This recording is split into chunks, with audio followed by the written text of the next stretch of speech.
உங்கள் favourite TV ஷோக்களை இனி miss பண்ண தேவையில்லை. ஜீ5 இல் முற்றிலும் இலவசமாக காணுங்கள். இங்கேயும் எப்பொழுதும். மேடம், உங்ககிட்ட ஒரு ஹெல்ப் கேட்க தான் வந்தேன். சொல்லுங்க சுடர். எழில் சாரோட கடைசி குழந்தை அஞ்சலிய எழில் சாரும் இந்து அக்காவும் இந்த ஆசிரமத்துல இருந்து தான் தத்தெடுத்துட்டு வந்திருக்காங்க. அஞ்சலி ஒரு தத்து குழந்தைன்னு உங்களுக்கு தெரிஞ்சிருச்சா? ஆமா மேடம், எனக்கு மட்டும் இல்ல, ஆல்மோஸ்ட் வீட்ல இருக்கிற எல்லாருக்கும் தெரிஞ்சிருச்சு. எழில் சார் இந்த விஷயம் யாருக்கும் தெரியக்கூடாதுன்னு சொல்லிட்டு போனாரு. எப்படி உங்களுக்கு எல்லாம் தெரிஞ்சது?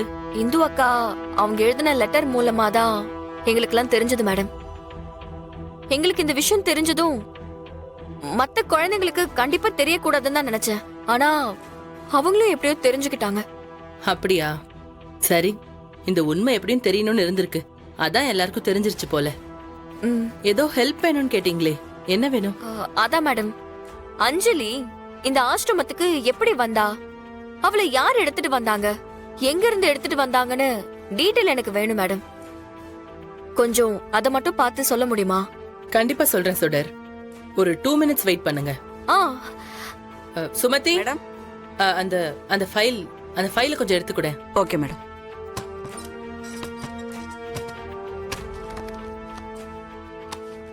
என்னங்க மேடம்?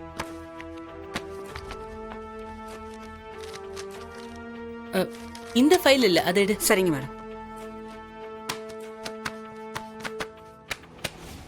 இதுவான்னு பாருங்க மேடம்.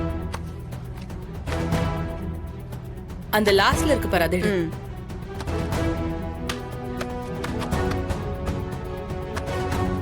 இதுவா மேடம்? இதுக்கு முன்னாடி ஒரு ஃபைல் எடுத்தல, அதையும் எடு. Okay madam.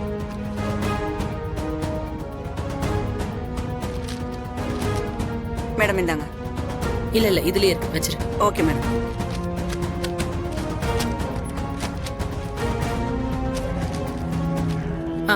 அஞ்சலியோட டீடைல்ஸ் இதுல இருக்கு. அஞ்சலிய மலர்கொடி ஹாஸ்பிட்டல்ல இருந்து ஒரு நர்ஸ் தான் கை குழந்தையா இங்க கொண்டு வந்து விட்டுருக்காங்க. அந்த நர்ஸ் பேர் என்னன்னு மென்ஷன் ஆயிருக்கா மேடம்? பேரு வெண்ணிலா. எந்த இயர் கொண்டு வந்து விட்டாங்க? 2018 டிசம்பர். டேட் கரெக்டா தெரியல, மத்தபடி வேற எந்த டீடைலும் இல்ல சுடர். அஞ்சலி மலர்கொடிங்கிற ஹாஸ்பிட்டல்ல பிறந்திருக்கா.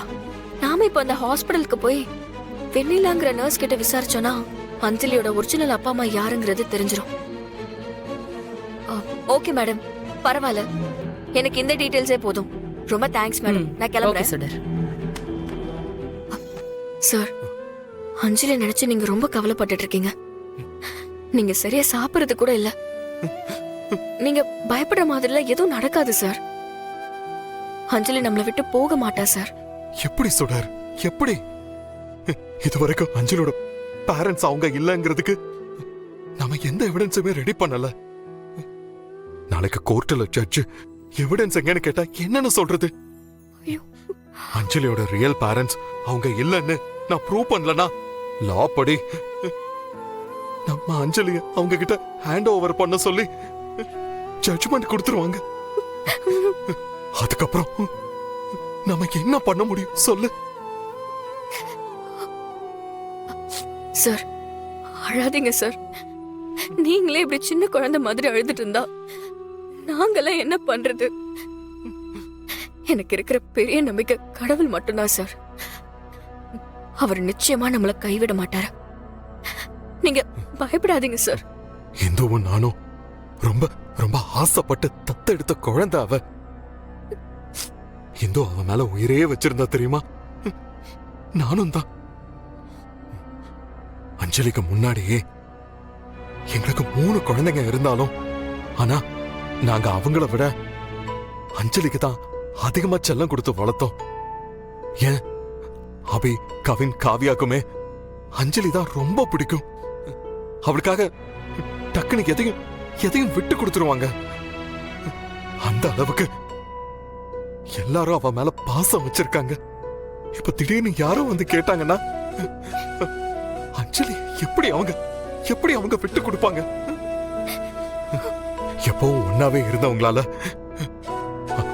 அஞ்சலி இல்லாம எப்படி சுடர் இருக்க முடியும்? எப்படி? புரியுது சார். நாம என்ன பண்றது? நம்மளோட நேரம் சரியில்லையோ என்னமோ, அதான் இப்படி எல்லாம் நடக்குது. சத்தியமா சொல்ற சுடர், அஞ்சலி இல்லாம இந்த வீட்டுல யாராலையும் நிம்மதியாவே இருக்க முடியாது. இந்த நிமிஷம் வரைக்கும் நாம வந்து வீட்டுக்கு கூட்டிட்டு போயிடுவோங்கிற அந்த நம்பிக்கையில தான் அஞ்சலி பாப்பாவும் இருக்கா. அது நடக்காதுன்னு தெரிஞ்சதுன்னா அவளும் உடஞ்சி அழ ஆரம்பிச்சிருவா சுடர். அவளோட கதறல் சத்தத்தை கேட்கிற சக்தி எனக்கு கிடையாது சுடர், எனக்கு கிடையாது, எனக்கு கிடையவே கிடையாது. சார், ஏன் சார் இப்படி எல்லாம் பேசுறீங்க? நீங்க பயப்படுற மாதிரிலாம் எதுவும் நடக்காது. நான் சொல்றேன்ல, நம்ம அஞ்சலி நம்மளை விட்டு எங்கேயும் போக மாட்டா. அவளை யாராலையும் நம்ம கிட்ட இருந்து பிரிக்கவே முடியாது. எனக்கு அந்த நம்பிக்கை இருக்கு சார், நீங்களும் நம்புங்க.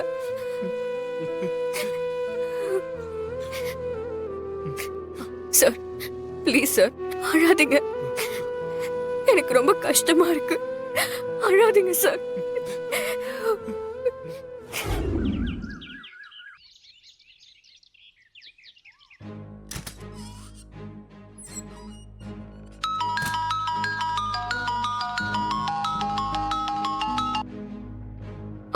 ஹலோ மேம், மலர்கொடி ஹாஸ்பிட்டல்ல இருந்து பேசுறேன் மேம். தெரியுது. நான் உங்க நம்பரை சேவ் பண்ணி தான் வச்சிருக்கேன். சொல்லுங்க. மேடம், நீங்க ஹாஸ்பிட்டலுக்கு வந்து ரிட்டையர் ஆன வெனிலா நர்ஸ பத்தி அன்னைக்கு கேட்டிருந்தீங்கல்ல, அவங்க அட்ரஸ் இப்ப கிடைச்சிருக்கு மேடம். அப்படியா? சரி சொல்லுங்க, நான் அப்படியே நோட் பண்ணிக்கிறேன்.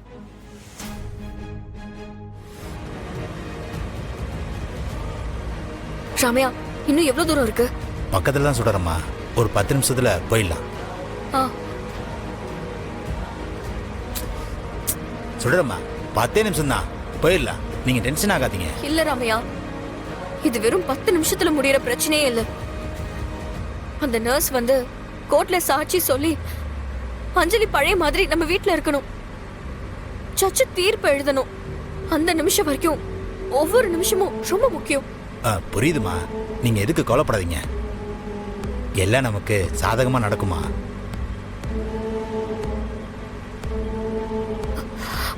ஐயோ ரம்யா, மணி 11:30 ஆக போகுது. இந்நேரத்துக்கு டியூட்டி ஷிஃப்ட்ல இருந்து ஹாஸ்பிட்டலுக்கு எங்கேயும் போயிருக்க மாட்டாங்கல்ல. 1 மணிக்கு தாம்மா ஷிஃப்ட், இவ்வளவு சீக்கிரத்துல போயிருக்க மாட்டாங்க. எதுக்கும் கொஞ்சம் சீக்கிரம் போக ரம்யா.